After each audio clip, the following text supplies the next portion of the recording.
Welcome back to the I Just Love Footy YouTube channel, and today we're going to recap last night's game between GWS and Collingwood. GWS ran out as eventual winners, scoring 114 to 82, with many thanks to their extremely high efficiencies going inside 50 and scoring subsequent shots on goal, compared to a team on the other hand that were extremely wasteful with their opportunities scoring at goal. The Pies were up for the pressure pretty much all game long. However, as I mentioned, the inefficiencies and the inability to tame players like Jesse Hogan, Brent Daniels and Callum Brown, particularly early, was ultimately the decisive split in the game that saw GWS overrun the Pies. GWS scored at an extremely high clip going inside 50 last night. They scored 34% of the time they went inside 50. Comparing that to the best team last season in that stat, Adelaide Crows, they went at 25% for goals going inside 50. So you can see how much or how well and how efficient GWS were going inside 50, relative to Collingwood, who went at just 18%. Now that is lower than what the bottom of the table was able to present in the AFL last season. West Coast went at 19%, while Collingwood were at a measly 18% last night.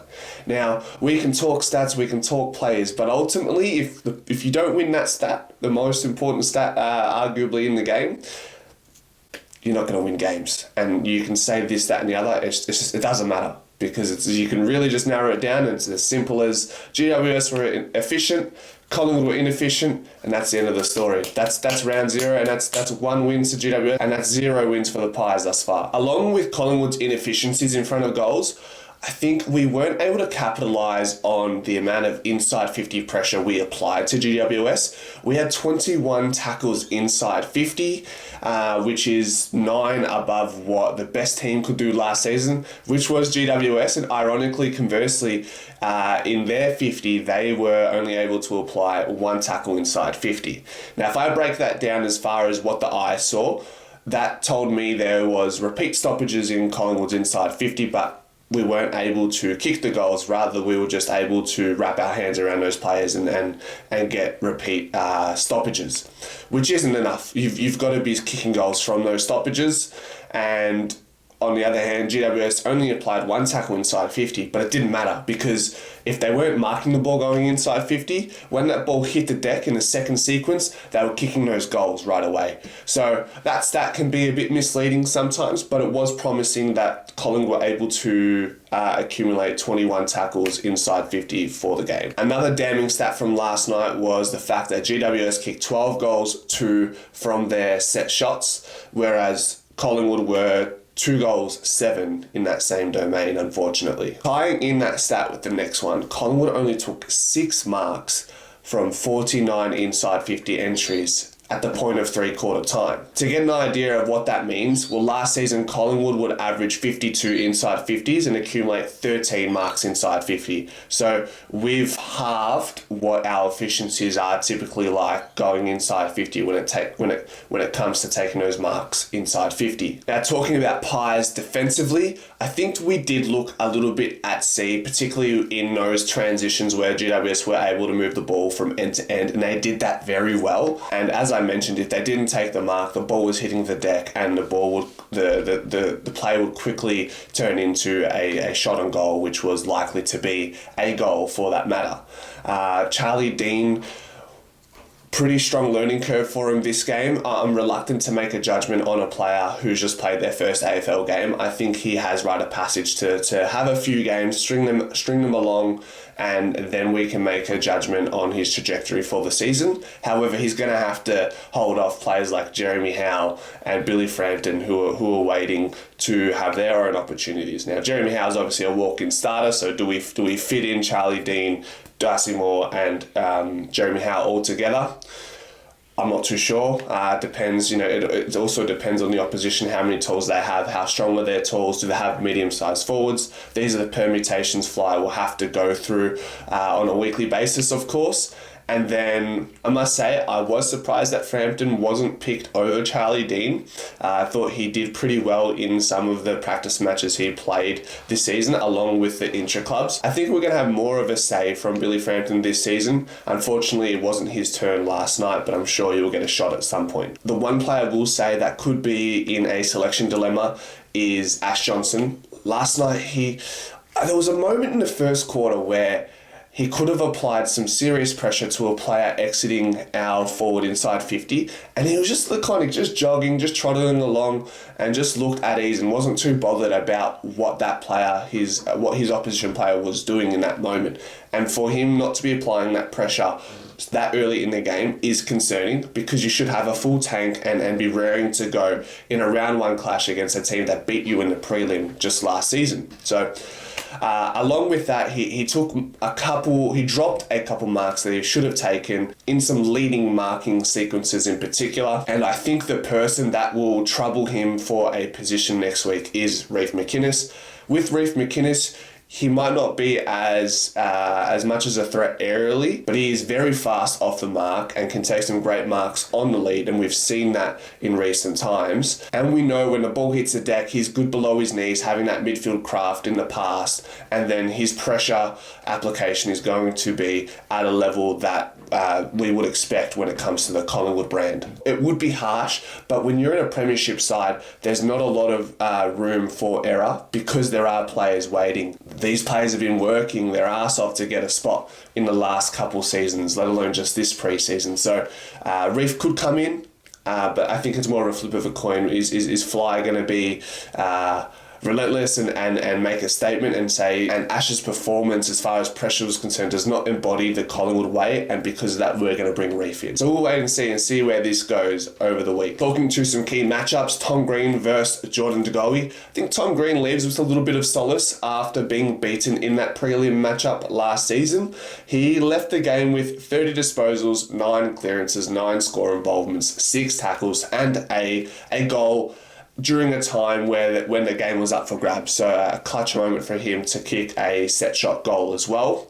Whereas Jordan De Goey only accumulated 21 disposals, 8 contested possessions, 7 clearances.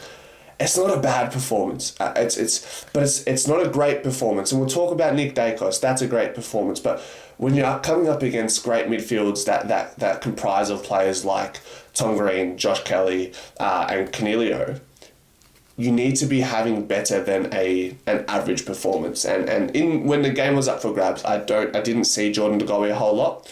I think he's got a lot more to say this season. I think he does take a step up and does find more consistency, but that's been the hunch on his game. Just he falls out of games sometimes, and in those times other players have been able to step up, but we need Jordan De Goey to step up and be that 1-2 punch that everyone's been talking about with Nick Dacos. Braden Maynard ended up taking the assignment on Toby Green. While there wasn't a whole lot of one-on-one encounters from what I could recall, I still think Brazzy had a good impact on that matchup.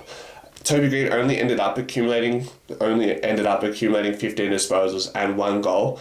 And if you ask any coach and you say, hey, Toby Green's only going to kick 1 goal on you on that given night, you'd say you'd take that, because then that's one less person to obviously worry about who can tear a game to shreds within a quarter.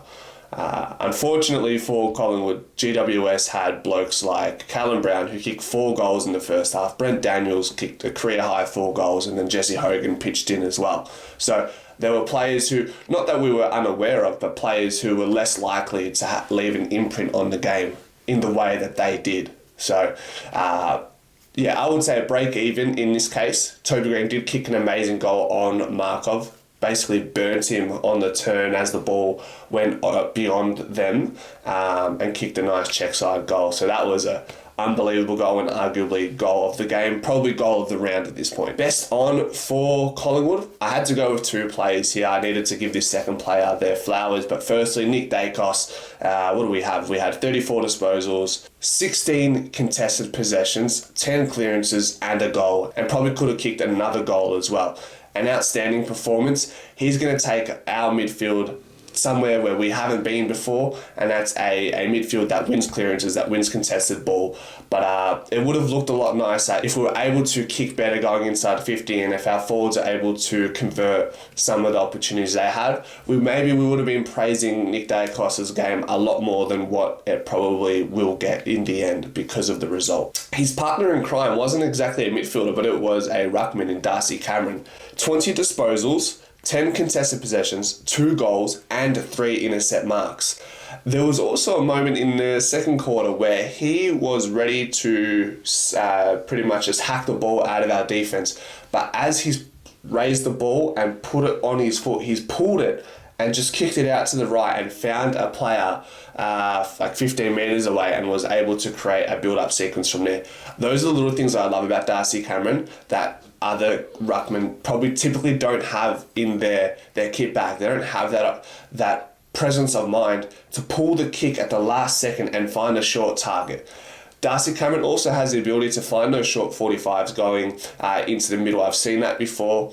And then when you tie that in with his developing ruck craft, his aerial ability, and his ability to impact the scoreboard as well, I think he's taking his game to another level. And I'm not going to make any predictions for the rest of his season, but he could really go anywhere this year. As I mentioned very early in this video, it just wasn't Collingwood's night in front of goals, and that will be the be-all, end-all when it comes to how this game panned out. And I do think it's a handy loss for Collingwood. I think it does bring us back down to earth a little bit after the flag, and it gives us a bit of a pinch to want to come out against Sydney next week and have a will to kill as we unveil the flag from 2023. End of the story for this game and moving forward is the only stat that really matters in the end, and Fly has alluded to this point before, is the scoreboard.